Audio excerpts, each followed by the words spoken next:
Bismillahirrahmanirrahim.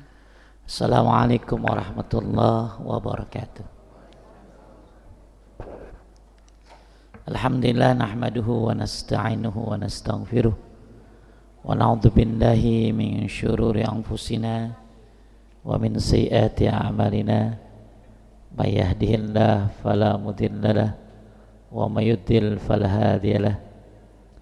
Asyhadu an la ilaha illallah wahdahu la syarikalah wa asyhadu anna Muhammadan abduhu wa rasuluh. Ya ayyuhalladzina amanu taqullaha haqqa tuqatih wa la tamutunna illa wa antum muslimun. Amma ba'du fa inna asdaqal hadis kitabullah wa khairal huda huda Muhammadin sallallahu alaihi wasallam wa syarrul umur muhdatsatuha wa kullu muhdatsatin bid'ah wa kullu bid'atin dhalalah wa kullu dhalalatin finnar. Bapak Ibu sekalian dimuliakan Allah Subhanahu wa taala, kita lanjutkan kajian kitab Sholatul Mu'min sampai ke halaman 571.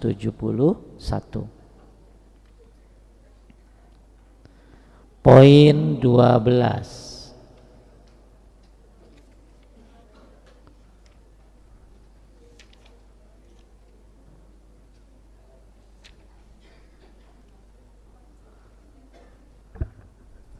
Halaman berapa Bu? 571. Tentang bagaimana keutamaan barisan pertama dan barisan sebelah kanan dalam sholat jamaah, serta keutamaannya menyambung barisan. Dalam hal tersebut ditetapkan berbagai keutamaan yang sangat banyak.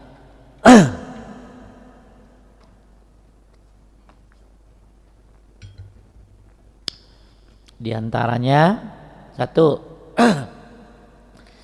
ini saking pentingnya shop pertama ya, melakukan undian atas barisan pertama, dan barisan pertama itu seperti barisan malaikat. Bapak Ibu sekalian muliakan Allah, banyak orang menyangka, ini kesalahan di masyarakat ya, bahwa shop pertama itu adalah hak khusus buat para ulama. Itu salah. Bahwa shop pertama itu khusus buat tokoh masyarakat, pejabat, ini salah. Rakyat biasa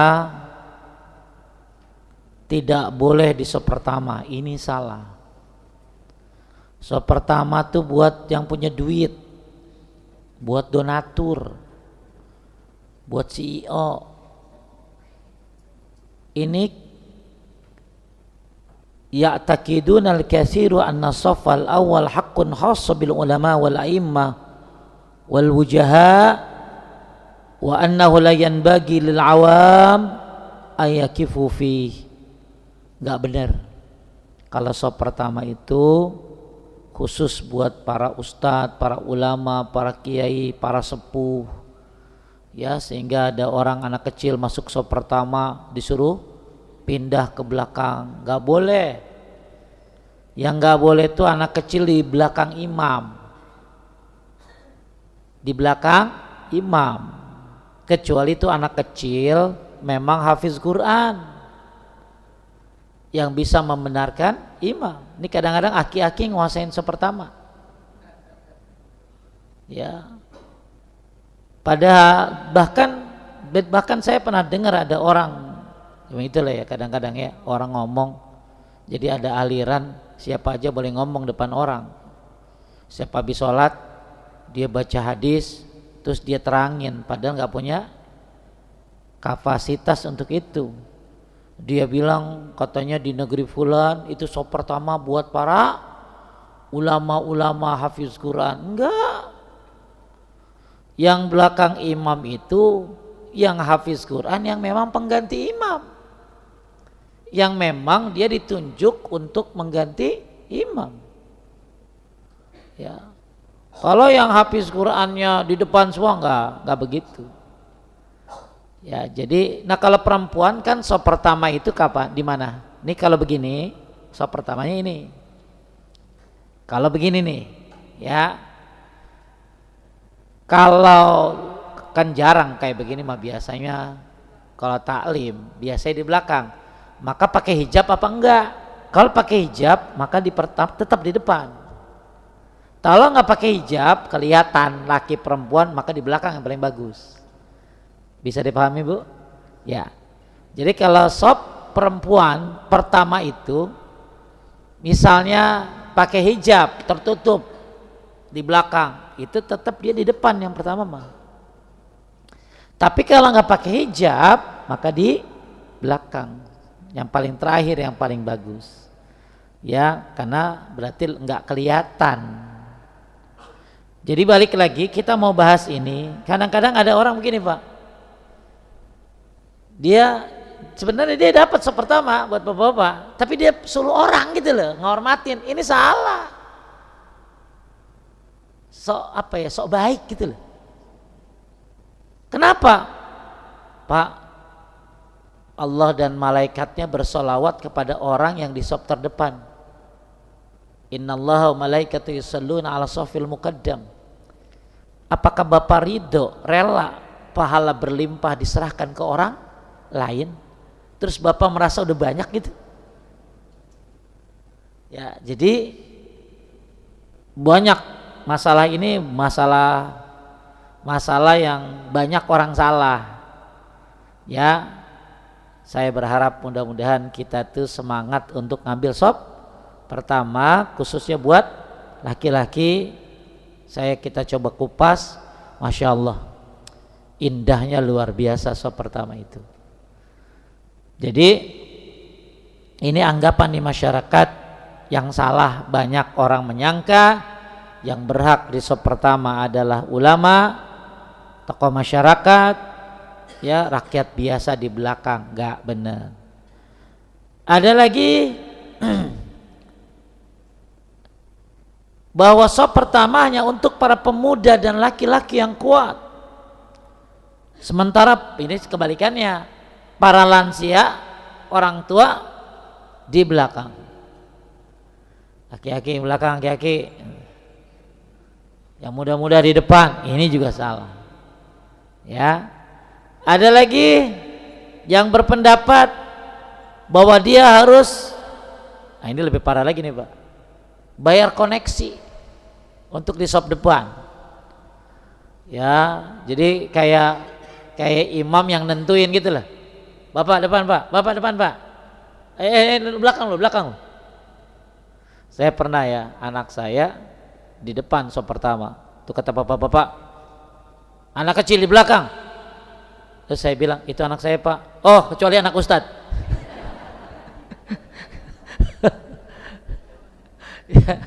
Ya. Jadi kayak dia nentuin gitu loh. Ya Pak, depan Pak. Ya, bahkan dia kayak mantau gitu loh. Yang berhak di depan siapa? Ini masjid nggak ada yang begitu, masjid itu wakaf semuanya. Ya, apalagi pakai koneksi. Ya. Kemudian ada lagi yang menganggap bahwa sop pertama hanya ada di masjid-masjid besar. Kalau di masjid kecil nggak ada keutamaannya, nggak gitu. Mau dia musalla, selama musalla itu dipakai salat berjamaah. Mau dia masjid besar, tetap berlaku ada sop pertama, ada sop kedua. Nah yang unik saya pernah lihat, ini kan sop pertama begini kan, di depan kan. Nah begitu khotib Jumat, sop pertamanya di sini nih. Terus imamnya depanannya lagi. Itu yang mana jadi sop pertamanya kan itu loh. Ya, jadi ada orang-orang khusus di belakang imam, berapa orang, 3 orang, 4 orang, imamnya di depan gitu loh, lebih depan lagi. Sebenarnya sop pertama ya di sini yang udah biasa ditentukan. Ya. Kecuali lain lagi kalau memang jamaah sangat penuh. Kemudian juga disebutkan Seorang masuk masjid dan menemukan tempat kosong. Dia lihat di masjid ada tempat kosong, tapi dia malah diri di saf kedua. Kenapa? Karena nunggu temennya. Ini solidir banget teman-temannya. Ya, nunggu teman gitu dia. Jadi Bapak Ibu sekalian menaikkan Allah, saf pertama ini ulama membahasnya sungguh luar biasa. Ya, bahkan disebutkan bahwa kata ulama di antaranya Imam Abdul Hasan Ali bin Muhammad Al-Marwardi rahimahullah mengatakan, as-saful awal syarafun yunaluhul abdu bijtihadih. Saf pertama itu kehormatan yang diraih seorang hamba dengan kerja keras. Nggak mungkin Pak dapat saf pertama kecuali datang lebih awal, pakai kerja keras. Ya, saya ada satu masjid tuh di Bekasi itu nyari sop ketiga aja susah Pak. Kenapa? Pensiunan KB. Jadi kalau pensiunan kan banyak waktu dia. Itu pun susah nyari sop pertama, bahkan ketiga keempat tuh susah. Tapi berapa banyak masjid-masjid apalagi yang gak sunnah, aduh nyari sop pertama mah tinggal gocek dikit dapat. Tapi kalau masjid-masjid yang Masya Allah, yang hidup, yang biasanya kajian-kajian sunnah itu, wah susah dapat saf pertama. Kenapa? Karena mereka udah ngerti Allah dan para malaikatnya bersolawat kepada orang yang di saf terdepan. Kalau Allah bersolawat berarti apa? Memuji kita di hadapan para malaikat. Ada juga yang mengatakan kalau Allah bersolawat berarti apa? Rahmatnya dan pahalanya. Kalau malaikat bersolawat berarti apa? Mintain ampun buat kita. Jadi otomatis kalau orang di saf pertama, malaikat bilang apa? Ampuni dia ya Allah.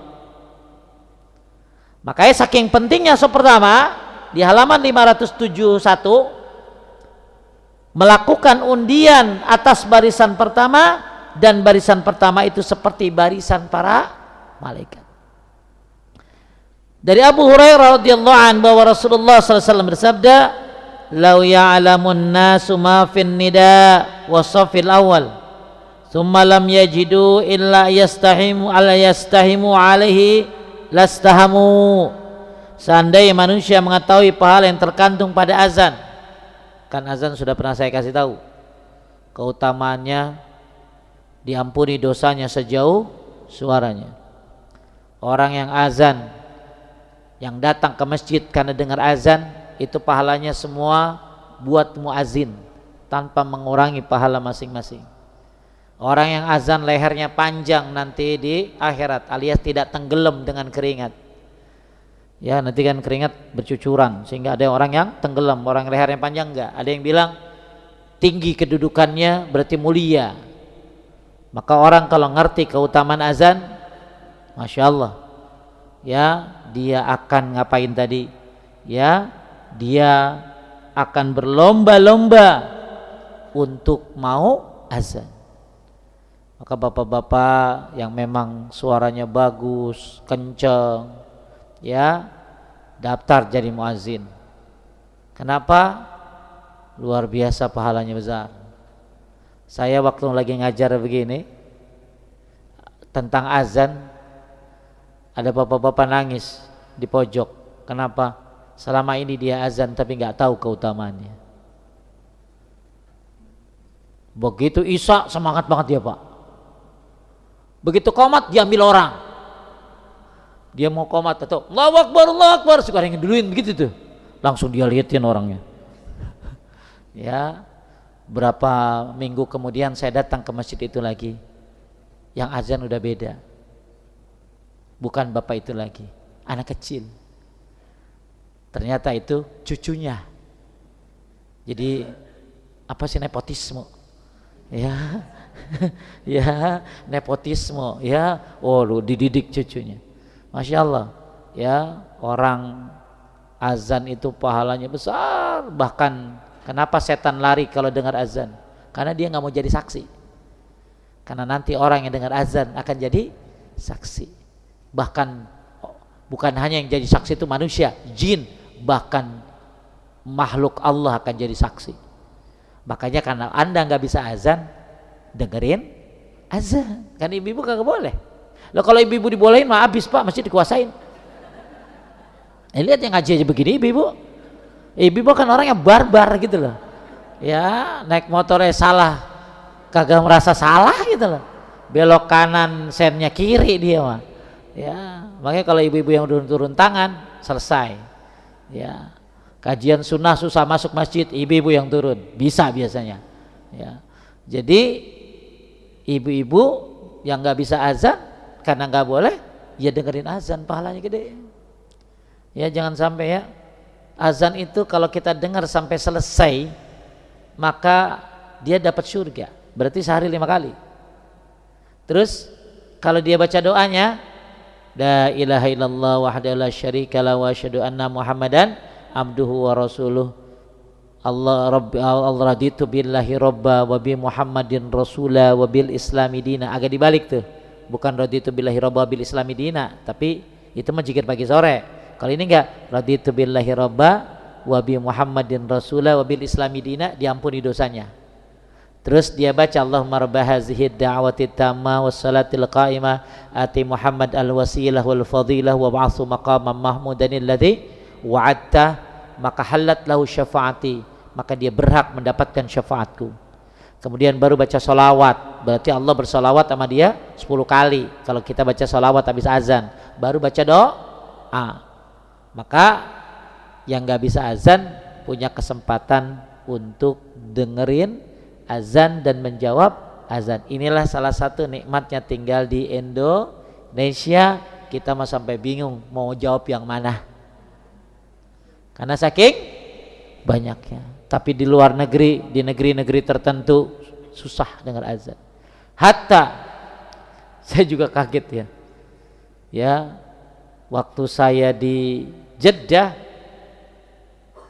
azan kan speaker, tapi kagak selesai, ternyata itu rekaman. Ya, saya juga bingung lah. Tapi kalau di Madinah sampai selesai gitu loh.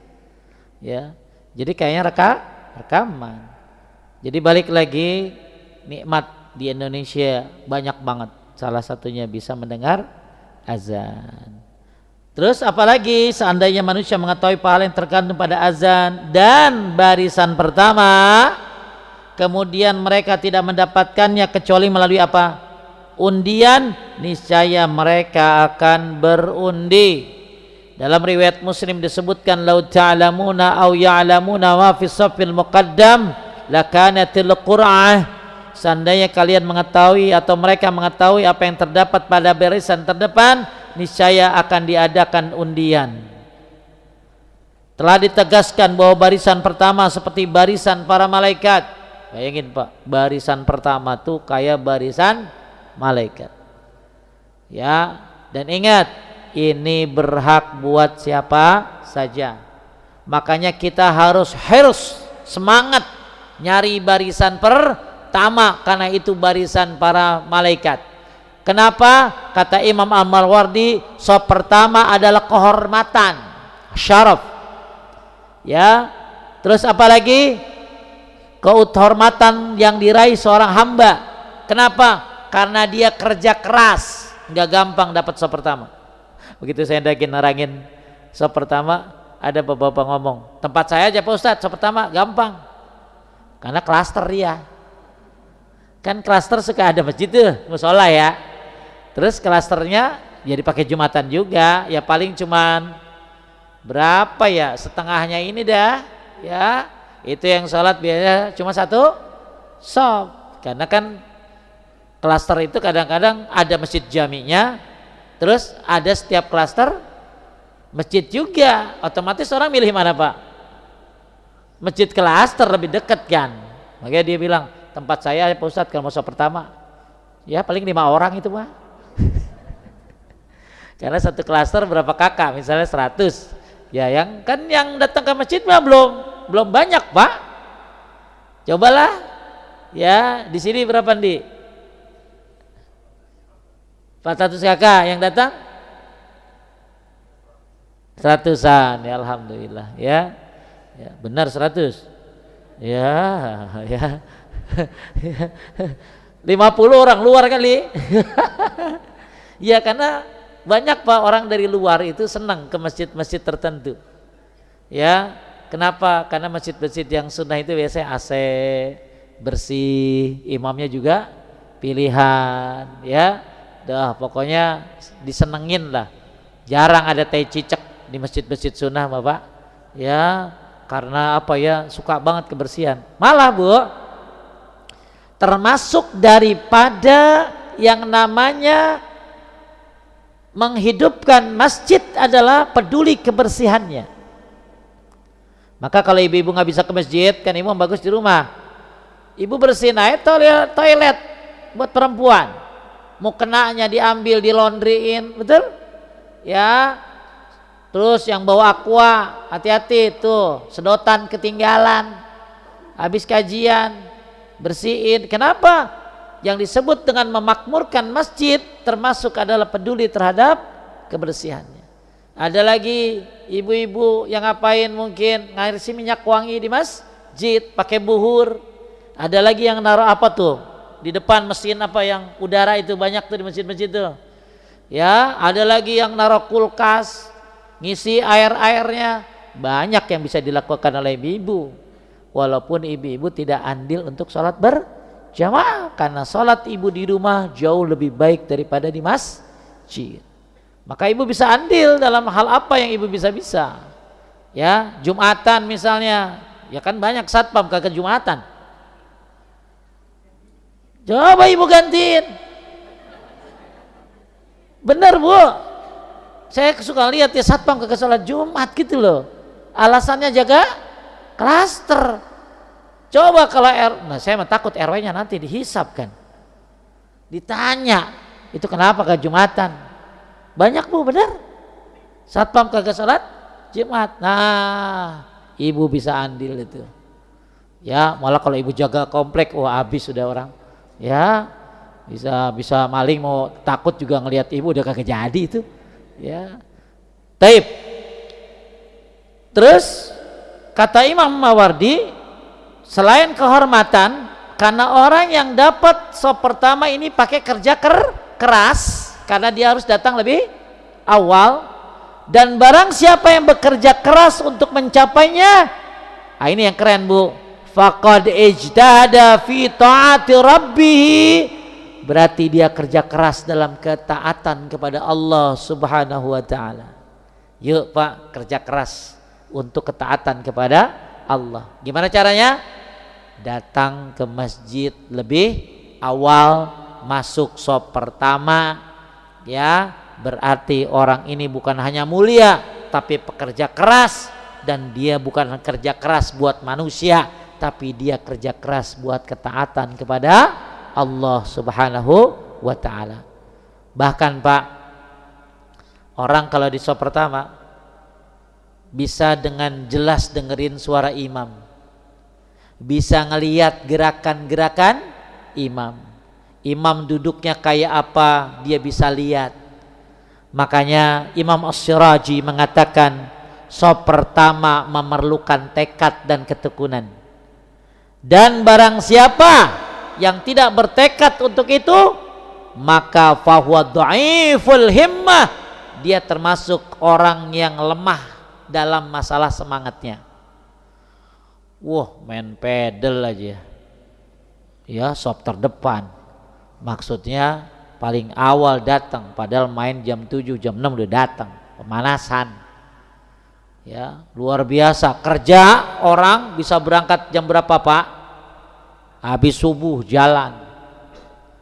Ya, ke bandara apalagi 4 jam sebelum jalan sudah harus ada di bandara. Subuh masbuker, masbuk terus. Saya berapa hari ini tinggal di situ tuh, ya, di daerah Cijantung. Tadi malam juga nginep di situ, kan deket ibu. Ya, saya bingung ya, cepat-cepat banget sholatnya, azannya sama qomatnya. Ya, emang yang sholat cuma 5, 4 gitu loh. Ya, makanya mau kesini jauh, ya. Jadi ya sholat berjamaah ini saya lihat rame malah di di perumahan-perumahan, apalagi perumahan-perumahan bagus, udah rame-rame Pak. Di masjid saya di As-Soff Bintaro itu duhur aja bisa 200 orang, duhur doang. Kalau subuh, wah luar biasa, itu banyak banget. Ya, kajiannya aja ada 60 di sebulan, kajiannya 60. Sekarang dikurangin jadi 30, kebanyakan. Ya. Ya, jadi kata Imam Asy-Syirazi, orang yang sepertama ini butuh tekad dan ketekunan. Dan tekad ketekunan, barang siapa yang tidak punya tekad itu berarti dia lemah dalam semangat. Bahkan tadi dia dianggap bekerja buat siapa tadi? Kerja keras demi ketaatan kepada Allah Subhanahu wa taala. Kita lihat halaman 572. Telah ditegaskan bahwa barisan pertama adalah seperti barisan malaikat. Hal itu didasarkan pada hadis Ubay bin Ka'ab radhiyallahu an dari Nabi sallallahu alaihi wasallam. Di dalamnya disebutkan, wa inna saffal awwal ala misli saffil malaika walau alimtum ma fihi labtadartumu. Sungguhnya barisan pertama sama seperti barisan malaikat. Seandainya kalian mengetahui apa yang terdapat padanya, niscaya kalian akan bergegas mengejarnya. Kapan lagi Pak samping-samping kita malah malaikat. Itulah barisan pertama. Bapak Ibu sekalian menaikkan Allah, ya Ibu, dulu orang kita nanya gimana Pak sama anak, udah sholat belum? Itu udah bagus banget Pak. Bahkan ada orang nanya begitu ya udah bagus banget hari gini, zaman gini. Kalau orang dulu bukan begitu nanyanya, di shop berapa tadi? Kalau orang sekarang udah sholat belum nak? Kalau orang dulu di shop berapa tadi? Karena bagi mereka dia pasti sholat, tapi masalahnya shop berapa? Ya, makanya memang butuh ibu-ibu yang cerewet, butuh contoh dari bapaknya untuk zaman sekarang. Bahkan ada seorang anak yang mungkin zaman dulu kan orang rambut disisir-sisir ya, akhirnya dia nggak sholat berjamaah di masjid. Akhirnya bapaknya ngukum apa Pak? Dibotakin rambutnya biar lu kagak sibuk ngurusin rambut gitu. Taib. Di dalam mensyarah sabda Nabi sallallahu alaihi wasallam ala misli safil malaika, Syekh Ahmad Al-Bana mengatakan yakni dalam kedekatan kepada Allah. Tuh. Jadi maksud daripada saf pertama adalah safnya apa tadi? Para malaikat. Maksudnya kata beliau Syekh Ahmad Al-Banna, maksudnya adalah dalam kedekatan kepada Allah. Maka yang saf pertama dekat dengan Allah Subhanahu wa taala. Terus turunnya rahmat. Berarti kalau dapat rahmat emang langsung dilempar ke esok ke-10 Pak. Pasti kalau dapat makanan aja pasti yang diduluin di mana? Ya depan. Misalnya ada orang bagi-bagi amplop, pasti yang depan dulu dapatnya. Ya. Nah ini sop pertama seperti sopnya malaikat dalam turunnya apa? Rahmat. Berarti yang pertama jauh lebih dapat lebih dulu. Dan penyempurnanya darinya dapat diambil pelajaran bahwa para malaikat itu berbaris dalam beribadah kepada Allah Ta'ala. Jadi yang berbaris itu bukan cuma Anda, tapi juga para malaikat. Kemudian hal itu secara telah jelas disebutkan melalui jalan Jabir radhiyallahu an. Dia bercerita Rasulullah sallallahu alaihi wasallam pernah keluar menemui kami seraya bersabda, tidakkah kalian berbaris seperti barisan para malaikat di sisi Tuhannya? Kami berkata, wahai Rasulullah, bagaimana para malaikat itu berbaris di sisi Rabbnya? Beliau menjawab, yutimmunas sufuful ula wa yatarasuna fis shaf, menyempurnakan barisan pertama lalu mereka merapatkan diri dalam barisan. Jadi Nabi nyuruh, tidakkah kalian berbaris seperti barisan para malaikat?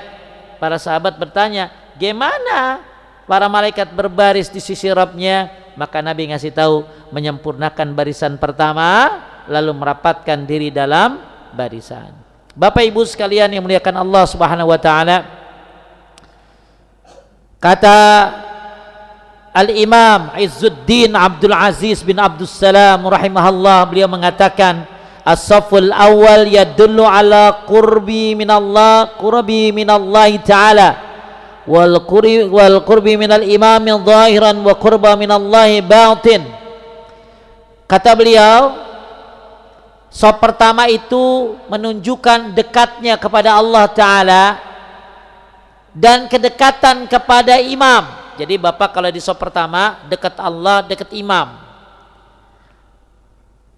Kedekatan kepada imam itu yang tampak.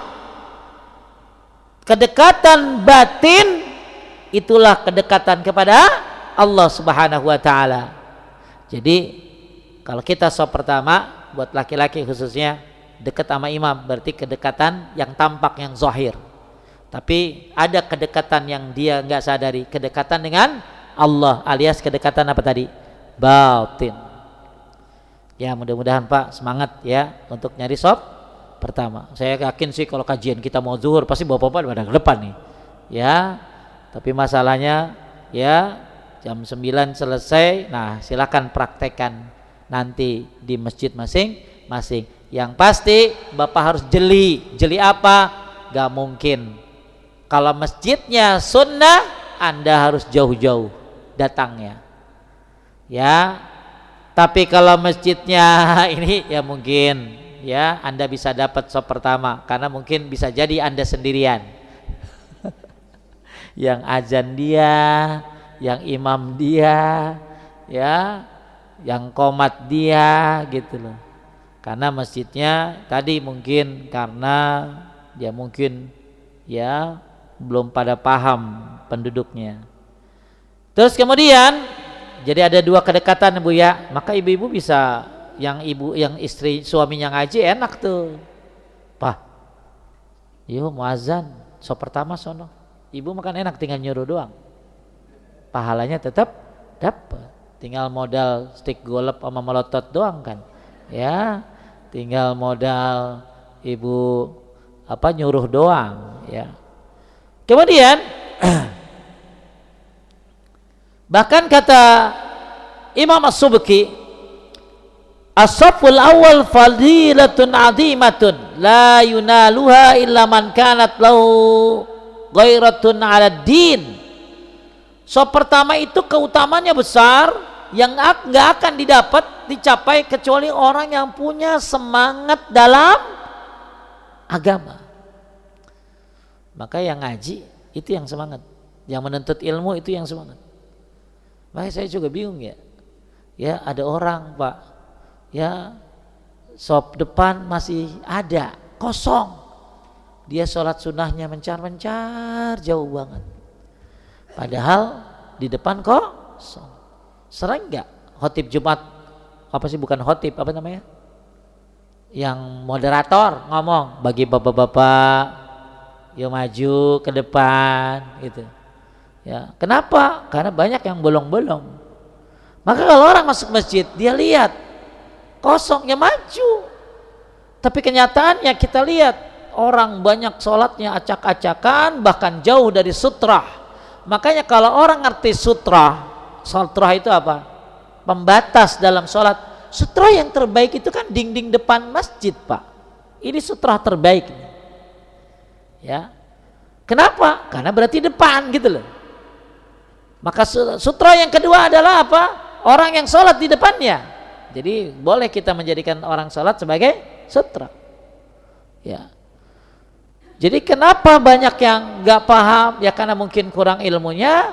Yang kedua, dia nganggap sama aja, berada posisi mana aja. Lah Pak, yang namanya di acara-acara juga, yang namanya acara-acara apapun, yang namanya VIP pasti ditaruh di mana? Di depan. VIP taruh di tribun. Ya, sama untuk masalah sholat berjamaah ini. Makanya nggak ada yang bisa melakukannya kecuali orang ini ya punya semangat untuk agama. Bahkan dianggap sebagai apa tadi? Kerja keras dalam ketaatan kepada Allah Subhanahu wa taala. Sebenarnya yang paling susah itu yang punya bocil. Bapak punya anak, terus anaknya diajak ke masjid. Nah ini bocil kan ada susah biasanya. Ya, azan aja dia belum gerak Pak. Ya, kalau kita suruh, emang ayah udah beres.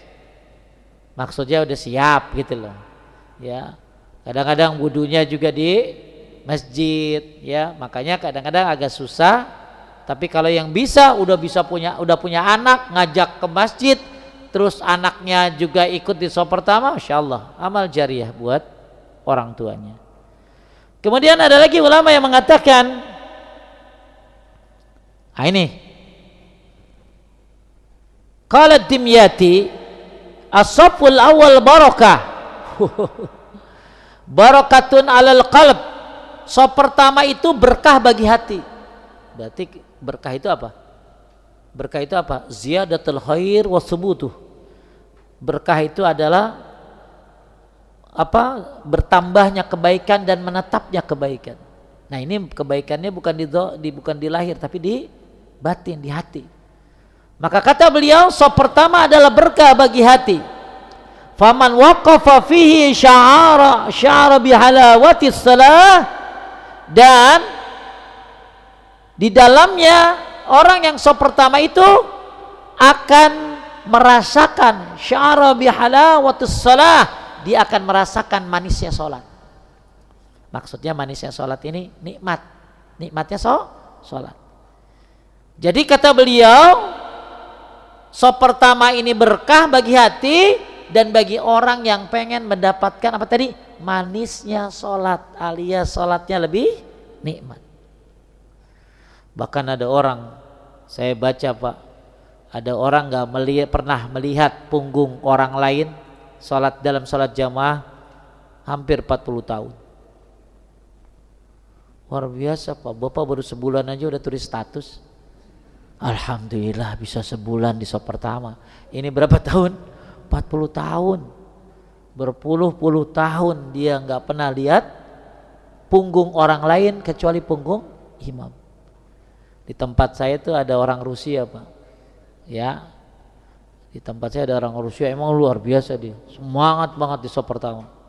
Ya, kadang-kadang dia yang depan, makanya yang kadang-kadang gini Pak. Ini kosong, ini begitu orang masuk dia ngeliatin aja. Maksudnya banyak orang ngeliatin orang yang masuk ke depan dia. Harusnya menurut dia nih, menurut si orang-orang awam ya, shop pertama ini buat yang di belakangnya. Kan suka begitu Pak.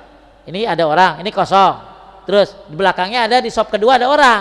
Dia nyangka nanti kalau komat dia maju kan, datang orang ucuk-ucuk ke depan, nggak masalah. Ngapa lu kagak ngisi? Jadi juga usah dilihat ya, hak gua tuh, ya, itu kan jatahnya saya, bukan?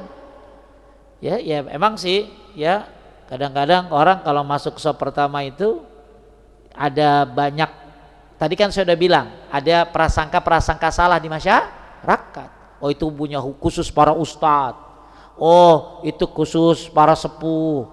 Oh itu khusus buat aki-aki. Tadi udah saya bahas sedikit. Oh dan lain sebagainya. Hatta ada orang menyangka dia nggak layak shop pertama karena banyak dosa. Ini justru kesempatan supaya dia di shop pertama didoakan oleh malaikat. Kan malaikat kalau baca sholawat berarti ngapain? Ampuni dia ya Allah. Kesempatan. Ya.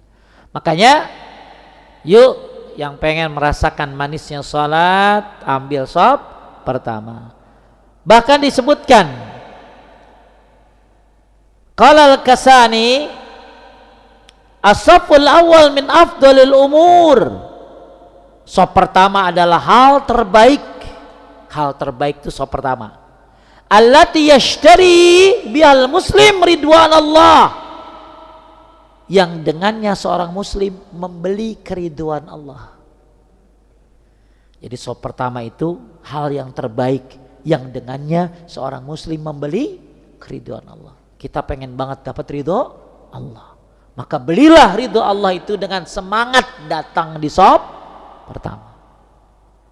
Jadi kalau tadi kan yang saya baca hadis Ya sekarang ini pendapat para ulama tentang bagaimana pentingnya shaf pertama. Makanya tadi yang dapat jatah begini ini bapak-bapak. Dan ibu-ibu kan sholat di masjid lah kagak wajib. Malah kalau sholat masjid juga kudu izin suami, ya kan? Ya nggak boleh pakai parfum, nggak boleh dandan. Ya makanya ini diserahinnya kepada laki-laki. Kembali lagi tadi, kalau ibu dibolehkan, habis bapak-bapak di shaf belakang. Ya, ibu-ibu datang ke majelis taklim tuh paling awal sama paling akhir pulang, Pak. Ya, bahkan kajian jam 10 dia pulang jam Isya. Ya. Tahu dia kemana dulu itu. Ya, pulangnya sih bilang sama lakinya habis kajian. Kajian jam 10 itu tadi gitu. Ya. Ibu-ibu semangat, Pak. Makanya yang malas tuh bapak-bapak. Asli ya, Pak. Banyak di sebuah kajian-kajian tuh yang ramai emang ibu-ibu. Maka alhamdulillah di sini rame, bapak-bapak rame, apalagi ibu-ibu. Maka ibu-ibu berikan semangat kepada siapa? Suaminya, kepada anak-anaknya, biar ibu dapat amal jariah, ya.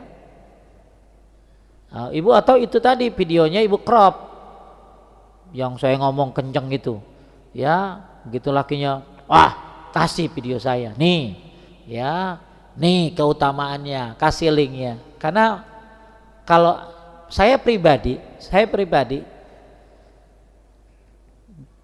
Quran dan hadis kita bahas, alhamdulillah, masya Allah, itu mencukupi. Ya. Lalu apalagi kita akan nambah wawasan ketika kita melihat bagaimana orang yang suka baca Quran hadis berpendapat. Maaf Pak, indah-indah loh perkataan ulama itu. Kenapa? Keindahannya bersumber dari Quran dan hadis. Karena lisannya sering baca Quran, karena lisannya sering baca hadis, begitu berpendapat pun indah luar biasa. Makanya yang tadi saya bacakan semua itu kan keindahan perkataan para sahabat, para ulama yang memotivasi. Jadi Al-Quran hadis cuma A, B, C, udah. Nah, para ulama menjelaskan menurut apa? Pengalaman mereka. Ternyata sholat di depan itu terasa manisnya iman, berkah, dekat sama imam secara lahir, dekat sama Allah secara batin, ternyata dan lain sebagainya. Bahkan Bapak Ibu sekalian muliakan Allah, kata Fakhruddin Ar-Razi, beliau mengatakan shaf pertama membawa pelajaran besar. Apa pelajarannya? An-ta'zimir Rabb wal istijabah, tentang bagaimana memuliakan Allah dan menjawab perintahnya. Saya tanya, Bapak kenapa datang ke masjid? Karena menjawab panggilan Allah. Apa panggilannya? Hayya 'alas shalah. Kayak orang haji, umroh, panggilannya apa? Labbaik Allahumma labbaik. Begitu datang ke Indonesia, lain. Hayya 'alas shalah, hayya 'alas shalah. Bahkan tuh muazin teriaknya bukan hayya 'alas shalah doang, hayya 'alal, apa artinya? Mari menuju kemenangan. Tapi dia kagak menang-menang. Kenapa? Kagak datang ke masjid. Hayya 'alal falah, mari menuju kemenangan. Ya. Jadi tiap hari mendengar mari menuju kemenangan, mari menuju kemenangan, tapi dia nggak pernah menang karena nggak pernah datang ke masjid. Ya. Bapak Ibu sekalian muliakan Allah Subhanahu wa taala. Jadi siapa yang masuk shaf pertama berarti dia sedang apa tadi? Memuliakan Rabbnya dan menjawab perintahnya. Ya. Kenapa? Karena Allah nyuruh kita salat berjamaah. Karena muazin diperintahkan oleh Allah untuk mengucapkan hayya 'alas shalah. Bapak Ibu sekalian dimuliakan Allah Subhanahu wa taala. Apalagi kalau kita lihat barisan pertama sebaik-baik barisan, lihat 573. Hal itu didasarkan pada hadis Abu Hurairah radhiyallahu an. Dia bercerita Rasulullah sallallahu alaihi wasallam bersabda, "Khairus sufufir rijal awwaluha." Sebaik-baik barisan orang laki-laki adalah yang paling pertama. Wa syarruha akhiruha, dan seburuk-buruknya adalah yang paling akhir. Malah Pak, ada satu riwayat, siapa yang suka terakhir maka akan diakhirkan. Gimana yang kagak datang ke masjid? Saya ulangi, siapa yang suka terakhir maka akan diakhirkan. Nah ini ulama bingung, bukan bingung apa? Menjelaskan. Kok bingung? Salah. Menjelaskan apa maksud diakhirkan. Takut diakhirkan segala urusannya, takut diakhirkan masuk surga. Ya itu yang terakhir Pak. Kan kadang-kadang orang kita begini, udah bagus gue datang. Ya walaupun di akhir, ya orang kadang-kadang bandinginnya sama yang bawah sih. Udah bagus ke masjid, udah bagus sholat, udah bagus pakai hijab, walaupun masih nyekek nggak apa-apa. Ya, ya. Padahal kan harusnya bandinginnya apa yang paling bagus dong. Jadi siapa yang suka mengakhirkan maka akan diakhirkan. Ya takut banget Pak, doa kita diakhirin, mau? Kagak mau.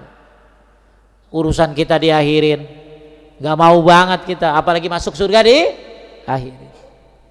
Makanya Bapak Ibu sekalian muliakan Allah, ya ini buat laki-laki supaya lebih semangat, dan ibu yang punya suami dan punya anak-anak mudah-mudahan bisa kasih semangat. Ya bahkan mungkin ibu bisa anterin ke masjid dia. Ayo buruan mama anter. Keren banget, kayaknya kagak ada ya di sini ya. Kayaknya ada ibu kayak gitu ya. Ya antar ke mall, ke masjid. Coba. Ya saya ingat banget tuh dulu ada bapak, saya pernah nalkinin orang pakai Zoom Bu. Talkin orang pakai Zoom karena dia kena Covid. Nggak ada yang berani deketin. Akhirnya kita pakai Zoom, susternya dari jauh, saya talkinin la ilaha illallah. Bapak itu termasuk yang dulu semangat ke masjid karena istrinya. Jadi istrinya yang membuat dia rajin ke masjid. Kenapa? Karena istrinya yang nyiapin semuanya. Sata istrinya bawa kendaraannya nyetirin suaminya ke masjid. Ada begitu? Ibu kayak gitu? Ada di sini? Alhamdulillah ya Bu ya. Ya, kalau ada benar-benar sampai saya lihat seorang ibu dorong suaminya yang setruk ke masjid. Luar biasa. Begitu ketemu saya, Bu, Bapak mana? Udah nggak ada Pak Ustaz. Ya Allah, ya udah nggak ada. Tapi alhamdulillah istrinya mendukung dia untuk ke masjid. Bu, ibu kan banyak susahin laki. Ya, nanti begitu laki udah tua, ya, biar maaf ya, ibu-ibu tuh kesehatannya luar biasa loh saya lihat. Ya, kan yang banyak mati duluan bapak-bapak. Saya kagak tahu ya kenapa begitu. Coba lihat ya. Ya, kayaknya dikit banget. Yang ada yang mati duluan ibu-ibu tapi ya dikit gitu loh. Banyak kan. Dan ibu-ibu tuh sehat banget gitu loh. Ya, kalau bapak-bapak kan nyakitan gitu loh. Karena mungkin pikiran cari nafkah, pikiran begini. Kalau ibu-ibu kan slow living. Slow living ya istilahnya apa ya slow living teh? Ya kan ngabisin doang kerjaannya. Ya protes kagak. Ya makanya kalau ya mudah-mudahan ya, makanya bapak-bapak harus baik-baik Pak sama istri. Ya kalau enggak ntar lagi tua enggak diurus. Kalau enggak nanti lagi tua pengen ke masjid enggak ada yang dorong. Anak udah sibuk semua masing-masing. Siapa yang nemenin? Pasti istri. Ya makanya Bu ya mudah-mudahan ibu ini yang namanya STJ itu tuh. Ya, WTJ, wedding till jannah. Itu ya, maksudnya pernikahan sampai surga. Dukung suaminya dalam ibadah, hatta mungkin istrinya yang mentalkinkan suaminya. Ya, saya lihat banyak ibu-ibu yang menjadi sumber hidayah, maksudnya ngasih hidayah buat suaminya. Ya, kenapa? Ya karena tadi ibunya ngaji mulu. Banyak ke ta'lim sehingga punya ilmu, sampaikan ke suami. Dan suami ya mudah-mudahan ngerti gitu loh. Cuman ibu kalau ngampein suami harus simpel ya. Jangan banyakan ngomong. Ya, simpel aja, kasih makalah, kasih video. Kalau ibu ngomong nyakitin. Ya. Ya, saya kasih makalah terus ibu ngomong, "Ini baca biar sadar." Ini berantem yang ada kan itu loh. Kasih video bagus Bu, udah cukup kasih video tuh, nggak usah pakai kata-kata. Ya, buat Yayang biar sadar. Terus Imam An-Nawawi rahimahullah mengatakan halaman 573, adapun barisan orang laki-laki berdasarkan keumumannya yang terbaik adalah urutan yang paling pertama untuk selamanya. Yang selamanya Pak, nggak ada berubah. Laki-laki paling belakang, nggak ada, paling depan untuk sholat selamanya. Dan yang paling buruk adalah yang paling akhir untuk selamanya. Malah jangan biasain di akhir. Kenapa tadi Pak? Takut diakhirkan. Sekarang gini Pak, Bapak lagi ngantri, udah ngantri-ngantri diserobot orang, kesel nggak? Ya kesel.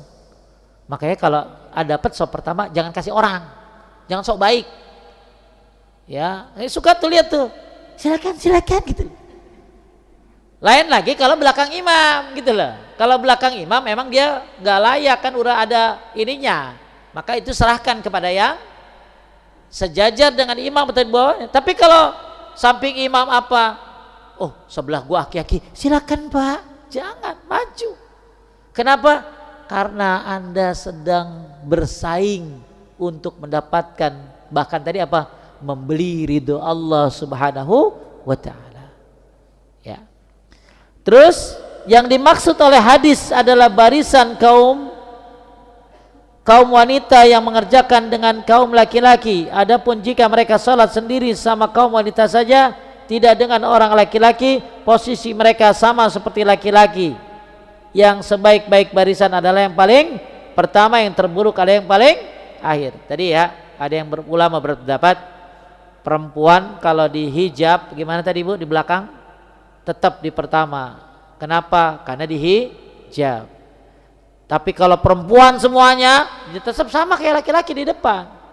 Kan ada ibu-ibu berjamaah mungkin dalam satu masjid, ya itu paling pertama tetap. Kemudian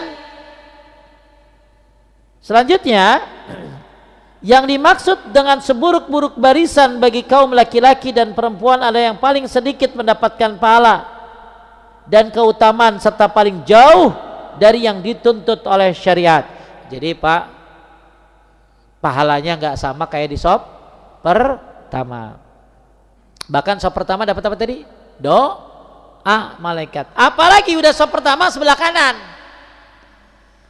Innallaha malaikatahu yusholluna ala mayaminis sufuf. Allah dan para malaikatnya bersolawat kepada orang yang di sop pertama, sop sebelah kanan. Syukur-syukur udah di depan, ambil apa tadi? Kanan. Cuman tetap nggak boleh booking tempat. Ada bapak-bapak di pojok itu istiqomah banget, nggak boleh. Maksudnya dia nggak pernah pindah. Begitu ada orang nempatin, tempat gua, nggak boleh. Nggak boleh booking tempat. Ternyata dia enjoynya di sana, ya nggak apa-apa. Tapi begitu shopnya kurang, dia harus minggir. Jangan dia maksain di pojok terus, nggak boleh booking tempat di masjid. Ya, taib. Bahkan lanjut. Jadi barisan yang terakhir ini pahalanya sedikit, paling sedikit mendapatkan pahala dan keutamaan serta paling jauh dari dituntut oleh syariat. Sebaik-baik barisan adalah kebalikan dari itu. Keutamaan akhir barisan kaum wanita yang berjamaah dan kaum laki disebabkan oleh jauhnya mereka dari ikhtilat. Kenapa perempuan bagus di belakang, paling belakang yang sop pertamanya kalau nggak pakai hijab? Karena jauh dari ikhtilat. Dan tujuan di belakang juga bagus Bu. Kalau sop penuh maka ibu-ibu kan di belakang, betul nggak? Ya, maka laki-laki masih bisa ngisi gitu, karena ibu-ibunya di belakang. Jadi kenapa perempuan bagus di sop belakang? Ya kalau yang nggak pakai hijab apalagi, karena jauh dari ikhtilat, bercampur. Terus dan kaum laki dan dari melihat mereka dan nggak kelihatan nama laki-laki, makanya bagus banget sih kalau laki perempuan itu misalnya dibedain tempatnya aja. Karena kalau di belakang masih bisa kelihatan juga kadang-kadang. Ya, jadi tujuan di belakang adalah supaya nggak kelihatan. Dan misalnya di sini, ini kan ada lantai ada ya. Misalnya laki-laki di atas misalnya, dapat dong, ada sop pertama dong. Perempuan di bawah ada sop pertama nggak? Ada, sama kayak laki. Karena apa? Tempatnya berbeda. Tapi kalau mau di belakang juga boleh. Akan tetapi lebih jauh lebih bagus karena supaya nggak itilat dua, nggak kelihatan laki-lakinya. Ya. Kemudian ada lagi supaya nggak ada ketertarikan hati. Toto yang sholat janda di belakang, ya terus bapak datang lagi pas masuk paling belakang juga ngelihat, kan jadi fitnah deh tuh. Ya, gitu loh. Langsung di hati ngomong, apakah ini gitu ya. Ya. Terus kemudian dan gak ngelihat gerakan. Ya makanya kenapa perempuan di belakang? Ya kalau di depan kan ya ampun Bu. Ya maka akan terlihat gerakan-gerakannya, apalagi ibu-ibu yang nggak ngerti kudungan syar'i. Kan ada Pak mukena yang tipis banget, dari parasut begitu tuh, yang bisa digumpel-gumpel gitu loh. Itu mas saya kagak rekomendasi Bu. Ini kan mukena traveling Pak Ustadz. Mukenamu adalah bajumu, itu yang terbaik. Mukenamu adalah bajumu. Ya. Jadi kalau mukena tipis itu berbentuk, apalagi sopnya dekat laki-laki. Ya. Nah sekarang kan banyak banget kasus orang dilecehkan di masjid, perempuan lagi sholat. Ya makanya kenapa ibu-ibu lebih baik sholat di mana tadi? Di rumah. Karena apa? Kenapa Bu? Bukan hanya perintah Nabi, keberkahan buat rumahnya, kebaikan buat rumahnya. Bu, ibu sholat di rumah wajib sunnah, bapak sholat wajib di masjid, sholat sunnah di rumah, itu auranya mungkin beda Bu. Bisa jadi itu berpengaruh pada apa kata Imam Nawawi, keluarnya setan-setan, masuknya para malaikat. Anak-anak yang susah dinasehati jadi mudah, rumah tangga tuh jadi harmonis. Itu sebab ya salah satunya. Bukan hanya komunikasi sama makhluk, tapi komunikasi sama Allah di rumahmu. Ya, mudah-mudahan mendatangkan para malaikat.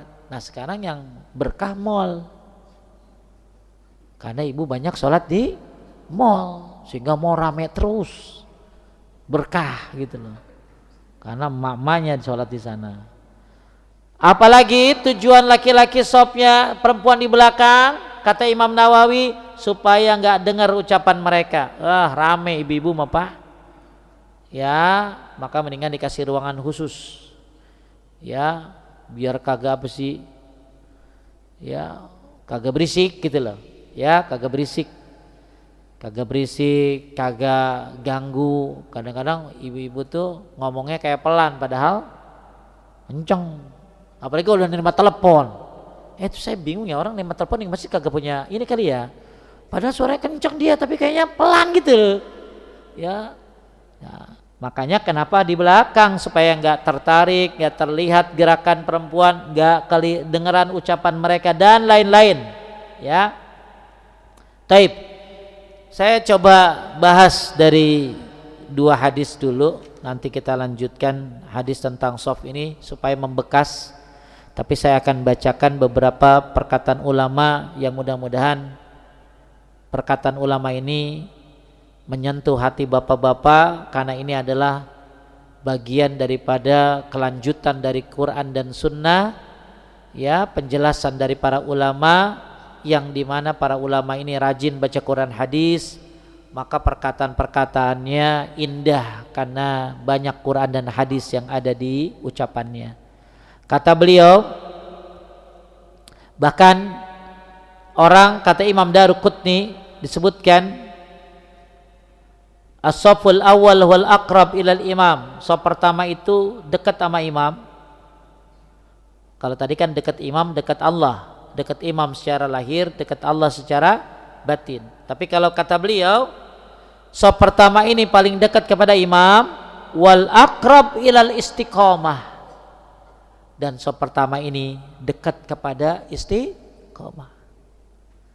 Insyaallah Pak, yang udah ngerasain sop pertama ketagihan.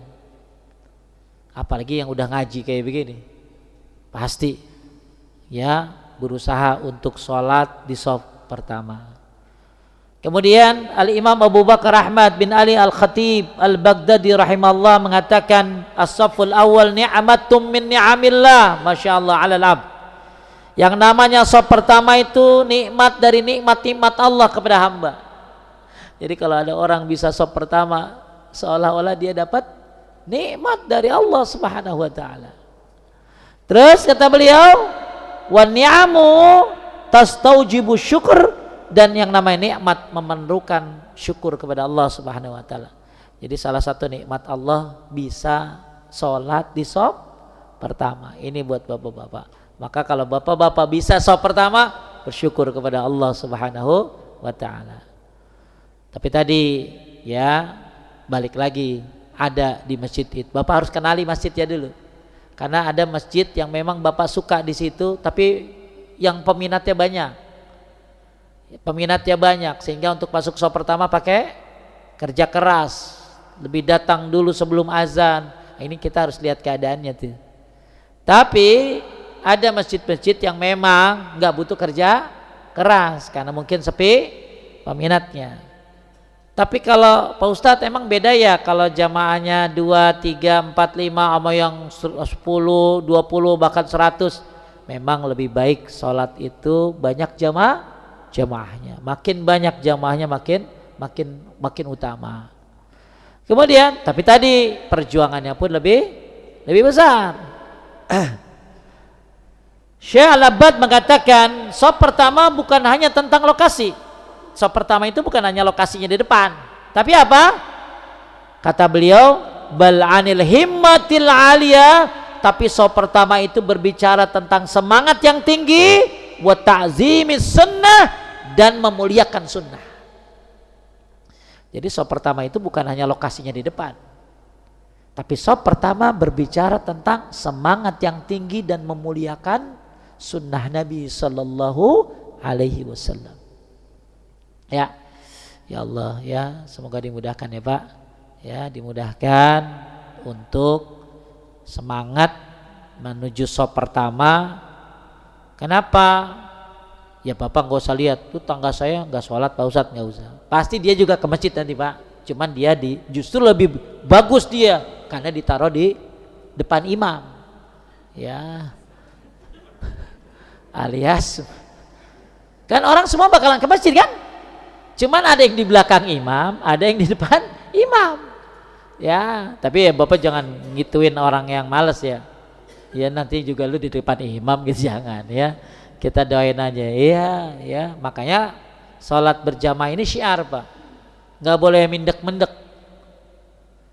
Diem-diem, takut teriak gua gitu. Takut kelihatan soleh enggak. Jalan aja. Maka kenapa disuruh tenang jalannya, berwibawa. Karena iklan dia akan jadi iklan berjalan. Mungkin tetangga akan ngelihat pertama kali, 2 kali, sebulan, 2 bulan. Siapa tahu suatu saat dia dapat hidayah. Ya. Tahu dibarengin. Tahu dia sajin ke masjid. Ya. Taib. Kemudian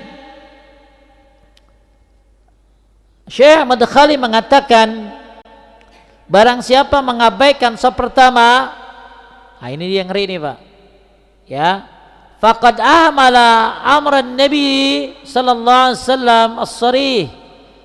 Siapa yang mengabaikan sop pertama, maka dia telah mengabaikan perintah Nabi sallallahu alaihi wasallam yang sangat jelas. Kan Nabi nyuruh kita masuk sop pertama, bahkan sopnya para malaikat, bahkan suruh sebelah kanan. Kalau dia mengabaikan sop pertama, berarti dia mengabaikan perintah Nabi Sallallahu Alaihi Wasallam. Tapi kalau dia semangat terhadap sop pertama, berarti dia semangat dan memuliakan sunnah Nabi Sallallahu Alaihi Wasallam. Kemudian Syekh Al-Fuqaihi mengatakan, ini dia Pak, lebih ini lagi nih. As-safful awal haddul fariq baina man yuhibbu sunnah wa man la yuhibbuha. So pertama itu pembeda antara yang mencintai sunnah dengan yang tidak mencintainya. Lebih tegas lagi Pak. Jadi kenapa Anda so pertama? Anda mencintai sunnah, Anda mengagungkan sunnah. Dan kenapa kata beliau Syekh Al-Fuqaihi mengatakan so pertama ini pembeda antara yang mencintai sunnah dengan yang tidak mencintainya. Maka ini jadi jawaban bagus Pak. Kenapa sih Bapak sop pertama dulu? Karena Nabi yang nyuruh. Karena Papa suka sop pertama. Ya, kenapa? Karena ini menjadi pembeda antara yang cinta sunnah dengan yang tidak cinta sunnah. Ini ingat, ini perkataan para ulama yang Masya Allah mudah-mudahan memberikan apa tadi? Semangat. Bahkan ya,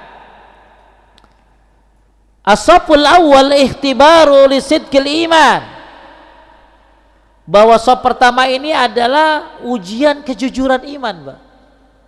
Jadi kalau imannya jujur, kata beliau ya, itu diuji dengan sholat, mau nggak saf pertama. Kemudian juga disebutkan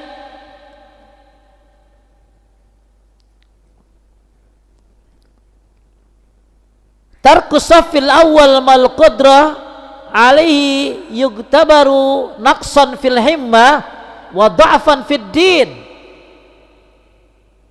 Kata beliau, meninggalkan saf pertama sementara mampu, padahal dia mampu Pak untuk saf pertama, dianggap sebagai kekurangan dalam semangat dan kelemahan dalam agama. Bapak Ibu, terlalu banyak tentang perkataan para ulama tentang shaf pertama. Apa yang saya sampaikan mudah-mudahan menyemangati, dan ingat jangan sampai kita salah paham bahwa shaf pertama adalah apa tadi? Buat orang-orang soleh doang. Ya, buat tokoh-tokoh, buat kiai, buat itu anggapannya yang salah. Anak kecil pun boleh di shaf pertama, tapi yang nggak boleh di belakang imam, ya, kecuali memang dia hafiz Quran. Kemudian juga ya, shaf pertama ini berlaku baik di masjid besar ataupun masjid kecil. Ya, mau di masjid yang cuman jamaahnya 5 pun berlaku. Tapi makin banyak jamaah makin bagus sholat berjamaahnya. Dan sholat berjamaah ya, jangan sampai shaf kosong di depan. Alasannya apa? Anda nunggu teman. Ya, saya di sini aja. Ustadz, saya bawa anak, soalnya anaknya taruh di sebelah ujung. Kan enak Pak kalau anak di ujung mah. Berisik dikit gencet. Ya kan? Ya. Ya, jadi taruh di ujung. Kan suka dia banyak yang begitu anak-anak. Makanya anak-anak yang diajak ke masjid itu anak-anak yang kalau dikasih tahu ngerti Pak. Kalau ibu yang dia ngerti, dia itu boleh diajak ke masjid. Tapi kalau yang mik imam diambil, ya naik ke mimbar, ya gelantung di kipas angin, ya itu jangan diajak deh anak kayak begitu ya. Ya, bisa-bisa kena ain orang tuanya. Ya. Kemudian juga jangan salah paham bahwa seorang wanita yang masuk masjid dan melihat tempat kosong di shaf pertama, tapi dia berdiri di shaf kedua dan ketiga karena dianggap shaf pertama untuk laki-laki. Ya, mungkin dia salah tempat. Ya, tempat laki-laki dia, harusnya dia di belakang, ya. Kemudian juga disebutkan kesalahan-kesalahan bahwa seorang laki-laki masuk masjid lebih awal dan menemukan shaf pertama kosong, tapi dia berdiri di shaf kedua karena malu. Karena malu, takut dibilang soleh. Lah bagus dibilang soleh apa ya? Ya, nggak enak di shaf depan, malu. Bukan apa sih jatah saya mah proletar, ya, saya mah nggak ada. Silakan ambil shaf pertama. Dan ya ingat bahwa semua orang punya hak yang sama. Kemudian juga ya, buat apa dia malu kalau di samping Anda adalah malah malaikat? Buat apa dia malu? Anda dapat rahmat paling depan, dapat dekat dengan imam, bahkan dekat dengan Allah secara batinnya. Ya. Taib, mungkin ada yang mau nanya, silakan.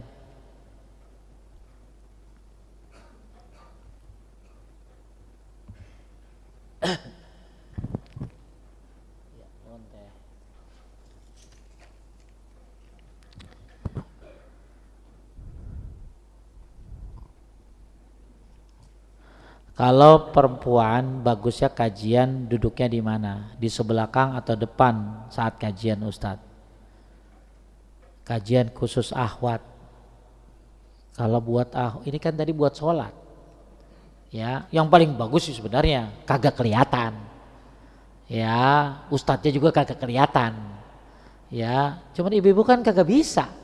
Saya ada tuh pengajian kayak gitu. Saya di kamar sebelah, Bu. Saya di kamar sebelah. Wah, enak banget itu, saya di kamar sebelah, Bu. Bisa bebas. Kagak apa sih, kagak perlu apa jaim gitu loh. Ya, karena ibu-ibunya ngeliat itu paling bagus. Ya, karena tertutup ustadznya. Tapi masalahnya ibu-ibu mau kagak? Ibu kan maunya harus ngelihat ustadznya.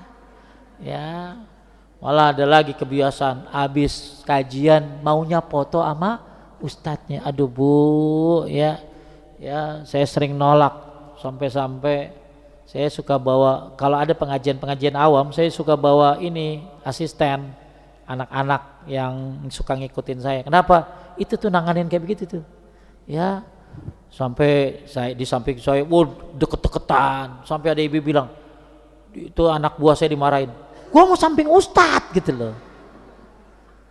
Jadi kayak ada, please ya, kalau ibu-ibu ngadain kajian-kajian di kantor-kantor, nggak ada acara yang namanya foto-foto bareng ustadz. Saya kadang-kadang risih, saya marahin kan baru kenal. Kalau udah lama begini nih, saya marahin bebas saya mah. Saya mah suka nyelekit kalau ngomong, kalau Bu tangan kanan minum gitu loh, karena udah kenal, nggak akan sakit hati. Tapi kalau yang baru kenal, udah ustadz jangan mau dipoto, ya belagu banget, ya. Makanya satu sisi saya kagak masuk, nanti yang dia manggil ustadz yang salah, ya kita masuk. Kadang-kadang makanya ya alasannya sibuk harus ngajar dan lain sebagainya. Ya kadang-kadang dia nyamperin ustadz gitu ya. Aduh Bu, ya lebih baik gak ada acara seperti itu. Jadi yang bagus ya seharusnya seperti ideal, nggak kelihatan. Tapi kalaupun kelihatan, ya tadi saya buka kacamata sih. Ya ini buram nih semua nih, buram nih. Ya buram, saya nggak kelihatan Pak. Ya karena kalau pakai kacamata kan takutnya fitnah. Ya maksudnya apa? Ya kelihatan jadi mukanya ibu-ibunya. Saya emang saya disuruh. Makanya ada bapak-bapak nanya, Ustadz gimana sih cara jaga pandangan kalau lagi ngajar? Saya kagak pakai kacamata. Ya, kenapa? Jadi ibu-ibu semuanya sama nih, buram semuanya tuh. Iya tuh, ya, nggak ada kelihatan muka-mukanya. Brosnya juga kelihatan itu. Ya, maka itu yang paling utama. Jadi kalau wanita, semuanya wanita paling depan bagus, selama aman dari fit. Nah, masalahnya ibunya kecentilan apa kagak kan gitu loh. Ya. Tapi kalau takut dia fitnah, paling belakang bagus. Ya. Apalagi yang mungkin ya tapi insyaallah ya mudah-mudahan ibu dijaga ya, ustadznya juga dijaga. Tapi yang paling ideal adalah ya pakai hijab tertutup. Bahkan ada ibu-ibu yang cuma ngelihat TV doang. Ibu dikasih TV juga tetap ngelihat ke sini kan. Ya kagak resep Pak Ustadz gitu ya. Ya udahlah ya, yang penting niatnya kesini mau ngapain itu aja deh ya. Tapi ya kalau kita lagi bicara tentang sholat berjamaah, bagaimana dengan kajian ya? Kalau kajian ya tadi kalau ada ibu, kadang-kadang akhirnya nggak ada yang di depan, ya salah juga kan. Ya akhirnya kosong, yang aman terhindar dari fitnah aja. Wallahu a'lam. Kemudian kalau memakai hijab tapi separoh, tidak penuh sebadan, bagusnya berada di sop pertama atau sop akhir. Ada yang begini nih. Kalau bagusan kan begini, kalau begini kan ketutup semua. Kadang ada yang setengah. Kalau menurut saya mendingan di belakang. Karena masih kelihatan. Kecuali ibu jumpalit, ya kelihatan kakinya doang, ya nggak mungkin. Jadi lebih baik kalau yang setengah tetap di belakang. Karena masih kelihatan mukanya, ya masih kelihatan masih bisa terlihat wajahnya. Maka lebih baik ibu ngambil sop paling belakang, ya. Selanjutnya, panjang amat ini. Saya sudah masuk ke usia kehamilan 11 minggu. Saya mendengar beberapa anjuran seperti baca Maryam, Yusuf, Imran, dan zikir la haula wala quwata illa billah. Bila dari sudut pandang sunnah, amalan apa yang perlu diikhtiarkan bagi ibu hamil? Ya, sebenarnya gini Bu, nggak ada zikir khusus buat wanita hamil. Zikir wanita hamil sama aja kayak orang lagi sehat, lagi nggak hamil. Banyak di masyarakat berkembang baca surat Maryam, nggak ada dalilnya. Dan maaf ya, Siti Maryam itu ujiannya paling berat. Emang ibu sanggup anaknya nanti ujiannya paling berat? Siti Maryam itu ujiannya paling berat karena dia punya anak, tapi ya atas izin Allah nggak ada bapaknya. Ya, makanya ujian beliau adalah ujian paling berat. Ya, baca surat Yusuf. Apa tujuannya? Yusuf juga dapat fitnahnya gede loh, betul? Dibuang, ya sampai dipisah antara bapaknya dengan dia. Bertemu ketika Yusuf sudah jadi menteri. Terus biar kayak Yusuf Pak Ustadz, anak mah bagaimana bapak ibunya Bu? Bapak hitam, anak hitam. Terus ibu ngarepin kayak Nabi Yusuf gitu. Malah jadi curiga. Intinya baca Quran, silakan baca Quran apa saja. Kenapa nggak baca surat Muhammad? Kenapa baca surat Yusuf? Karena orang ngelihatnya ini tadi masalah cakep doang kan. Ya, padahal baca semua Quran lebih bagus. Baca zikir pagi sore yang rutin-rutin aja. Nah, kalau la haula wala quwata illa billah ini kanzun min kunuzil jannah. Ini harta karun surga. Tujuannya apa? Ini pahala. Jadi enggak harus dibaca lagi hamil, zikir khusus orang hamil. La haula wala quwata enggak. Ya, jadi kapan ibu mau baca? Ini apa tadi? Kanzun itu harta karunnya surga. Apa tadi? La haula wala quwata illa billah. Ya, jadi intinya tidak ada zikir-zikir khusus buat orang hamil.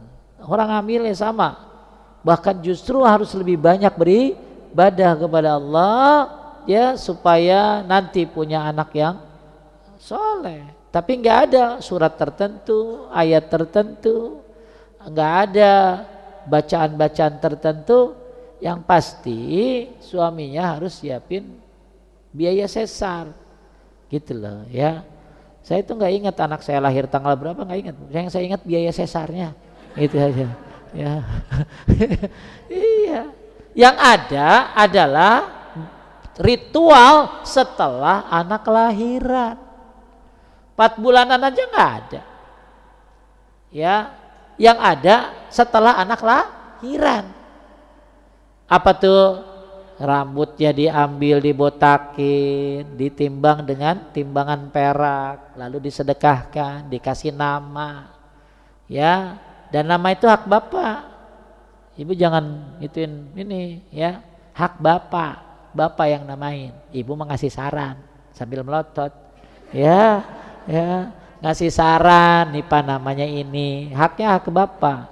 Kemudian begitu lahiran apa akikah. Ya, kemudian dihitan. Nah, itu yang ada setelah lahiran. Wallahu a'lam. Ustadz, kalau kata dokter, kata anak pengen laki, itu suami suruh makan sayur, daging. Kalau anak perempuan, itu saya gak ngerti. Ya, nggak ngerti itu sesuai medis apa nggak tahu. Yang pasti Allah sudah tentukan orang ini laki atau perempuan. Yang pasti nikmat dari Allah adalah anak, maka disyukuri. Justru saya berharap orang yang punya anak itu kadang-kadang nggak punya mental. Pernah dengar seorang anak dibunuh karena nangis terus sama bapaknya, karena bapaknya nggak punya mental. Dia biasa sendiri, ya biasa. Tiba-tiba begitu anak kan pasti ada tugas tambahan. Maka yang penting adalah jangan sampai juga ibu-ibu kena apa tuh yang baby apa namanya, baby blues, yang akhirnya wah stres apa, itu butuh mental persiapan ya. Nah salah satu persiapannya banyak baca Al-Quran, banyak zikir. Terus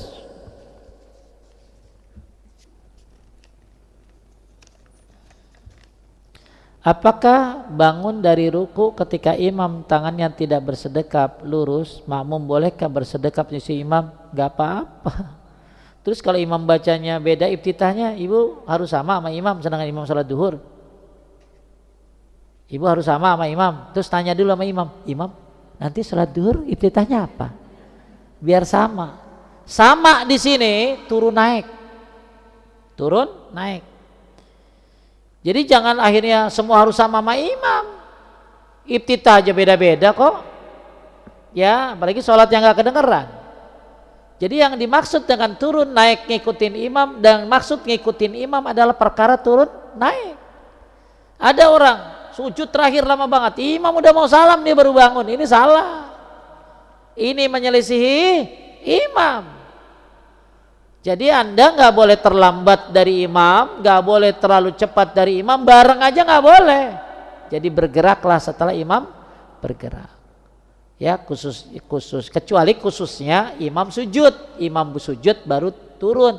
Cuma masalahnya ada imam sujud, makmum nungguin imam sempurna, dia turun, imamnya bangkit. Paham nggak? Ya maka kalau kayak begitu mendingan ya daripada akhirnya ketinggalan rukun, mendingan mungkin sunnahnya dikurangi. Paham nggak? Kan bagusnya imam sujud, tungguin dulu sampai sempurna baru kita sujud. Tapi imamnya yang kagak tahu adat, dia cepat bangun, lah dia lah baru ini kan. Maka kalau imamnya kayak begitu Anda kenal, imam turun Anda turun supaya Anda tidak ketinggalan rukun. Ya. Jadi kalau imam misalnya sami Allahu liman hamidah begini, ibu begini, nggak apa-apa, saya juga begini. Ya, yang penting ada ilmunya. Kenapa ibu begini gitu loh. Ya. Jadi imam kan banyak yang begini kan, sami Allah liman, ada yang begini, saya begini gitu loh, karena udah baca di sini. Tapi ketika ibu begini mau begini boleh, yang nggak boleh begini gitu loh. Ya apa sih namanya? Ini benar bu, ini salatnya orang Yahudi kan begini, dilarang begini tuh. Kenapa? Karena menyerupai Yahudi, nggak boleh salat begini kayak orang Yahudi. Nah, ibu lihat orang Yahudi kan gitu-gitu, jinjit-jinjit tuh, ya gini, loncat-loncat, ya sambil begini, itu nggak boleh. Nah jadi yang nggak boleh menyelisih imam itu dalam perkara tadi turun naik, ya. Tapi imamnya gerak-gerak ibu enggak masalah. Bacaannya beda, yang penting diajarin sama Nabi bacaannya, ya itu. Bapak-bapak ada yang nanya? Ya.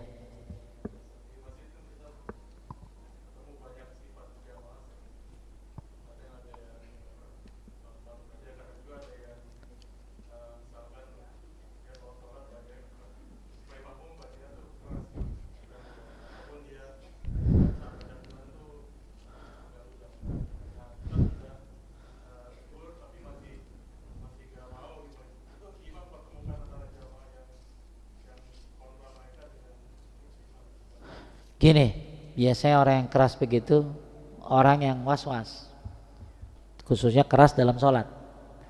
Alhamdulillahirrahmanirrahim, maliki iya. Kadang-kadang ini banget ganggu sama kanan kiri depan belakang itu. Ya apa sih itu biasanya was-was orang begitu. Semoga Allah sembuhkan. Ya. Terus yang kedua udah kebiasaan. 3 keras hati, dikasih tahu nggak mau. Saya pernah malah Pak, saya di Masjid As-Sof. Ada bapak-bapak, saya pernah sholat dia sampingan sama saya. Dia bacaannya begitu. Saya kasih tahu, Pak, kayaknya kekencengan deh bacanya. Ya nggak boleh ganggu orang gitu loh. Dia bilang gini, oh masjid ini kayaknya ini ya apa? Oh suaranya pelan aja jadi kenceng gitu loh. Tahu dia alasan aja bagaimana gitu dia. Ya ya nggak boleh ganggu orang. Kalau anaknya masih muda enak karena kitanya udah tua. Tapi kalau orangnya tua itu bagusnya dinasehatin sama yang lebih tua dari dia. Atau sama ustadz sekalian. Karena kadang yang tua itu nggak mau dengerin nasihat dari yang muda apalagi. Malah saya punya jamaah Pak, semua larangan-larangan dalam sholat dia kumpulin dalam handphone. Ketika ada orang yang sholatnya misalnya rambutnya panjang, maksudnya diikat sama dia, ya diikat itu buat laki-laki. Dia buka, Pak ini maaf, dikasih tahu sama dia. Dia baca kan, larangan ikat rambut buat laki-laki. Ya bagus. Jadi kalau sholat ya bagusnya dibuka aja, nggak usah pakai diikat gitu. Jadi dia kumpulin tuh, ya supaya bapak kagak ngomong juga. Kalau ngomong kan kita suka ini orangnya situasinya kayak apa gitu. Maka mungkin ya bapak-bapak harus punya file-file yang dikumpulkan tentang apa tadi? Larangan-larangan dalam sholat. Saya juga di masjid-masjid itu apa cuman ada peringatan doang tapi jarang dibaca. Makanya kalau kita punya, Pak maaf pernah baca hadis ini, nah gitu loh. Nah ada lagi yang nurut, ada lagi yang kagak nurut. Saya ada bapak-bapak baca Quran kenceng habis subuh. Kan banyak bapak-bapak yang syuruk pada ngeliatin, keganggu. Lalu saya samperin, Pak mohon maaf, di sini bacaannya jangan kenceng-kenceng, ganggu jamaah. Langsung saya balik lagi ke tempat saya. Langsung dia datengin saya, Pak. Bapak tinggal di masjid apa di daerah Bapak? Dia bilang gitu ke saya. Masjid NU apa Muhammadiyah? Loh kok jadi bawa begitu gitu dia? Enggak Pak, masjid saya biasa aja gitu loh. Di apa campur-campur gitu loh. Kenapa nggak boleh baca kenceng-kenceng di tempat saya gitu Pak? Di tempat saya orang pada kenceng-kenceng baca. Kenapa di sini nggak boleh? Pak ada peraturannya di depan. Jadi kita di masjid ada peraturannya Pak. Di masjid tuh nggak boleh baca kenceng-kenceng berdasarkan fatwa begini-begini. Atau dia apa? Peraturan untuk dilanggar dibikin. Wah, peraturan itu dibuat untuk dilanggar. Sempat debat, ya sudah Pak, sudah. Ya, akhirnya dia bilang, saya ingetin ya muka Bapak. Dia bilang gitu. Saya ingetin muka Bapak. Ya, saya ingetin muka Bapak. Gitu ya. Ya, untung dia nggak foto saya, gitu ya. Kalau foto nggak boleh juga, gitu ya. Akhirnya murid-murid saya dengar, dicari tuh orangnya. Siapa tuh Pak Ustadz? Kita cari orangnya. Ya, saya juga lupa mukanya malah. Ya, tapi ada orang begitu marah dia ketika dikasih tahu. Ya, ini keras hati tadi. Ya, oleh karena itu, ya kita cuman bisa kalau kan daripada nyari ribut mendingan cari ngalah. Ya alhamdulillah mudah-mudahan dia ke masjid suatu saat dapat ya dengerin khotib Jumat atau apa. Ya atau nanti misalnya Bapak ngelihat orangnya, pesan sama khotibnya. Pak khotib, ada bapak-bapak kalau ini, iya mungkin bisa nanti diselingin gitu ya. Diselingin tentang adab-adab. Makanya bagus juga sih bikin aturan yang disepakati. Makanya Pak bagus banget kalau pembimbing dari masjid itu termasuk RW. Kenapa? Karena ada kekuatan di situ. Makanya bikin peraturan yang disepakati oleh jamaah, oleh DKM, kebanyakan masyarakat. Ini aturan di masjid A, B, C, D. Jadi kalau Bapak udah punya aturan gitu tinggal ini Pak aturannya. Oh aturan, kata tadi aturan dibikin untuk dilanggar gitu ya. Ya sudah. Saya bilang gini, ada fatwanya Pak. Ya, dia bilang apa? Saya juga punya fatwa. Orang boleh baca Quran keras gitu loh. Waduh luar biasa jawabannya. Ya, tapi akhirnya marah pergi. Ya sudah. Ya, kita juga cuman tugasnya ngasih tahu doang ya. Semoga ya sabar dah pengurus ya. Taib, semoga ibu-ibu nggak ada lagi? Ya. Tadi Bapak nanya apa? Satu lagi.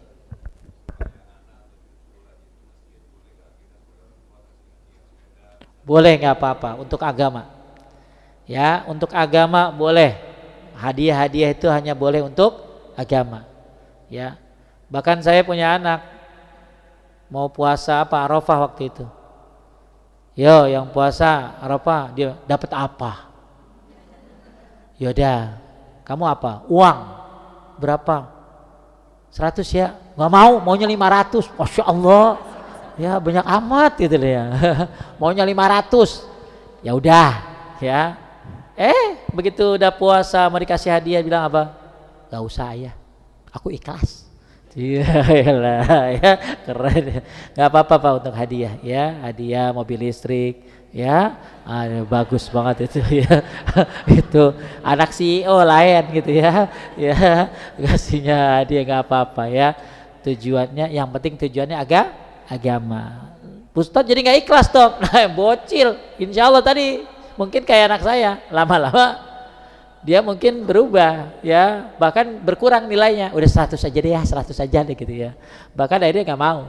Mungkin suatu saat dia dengar ceramah, mungkin dia juga akhirnya sadar, tapi dibolehkan untuk agama ada. Makanya ada hafalan hadis hadiahnya umroh, ada orang hafal 30 juz hadiahnya ini, itu boleh untuk agama ya.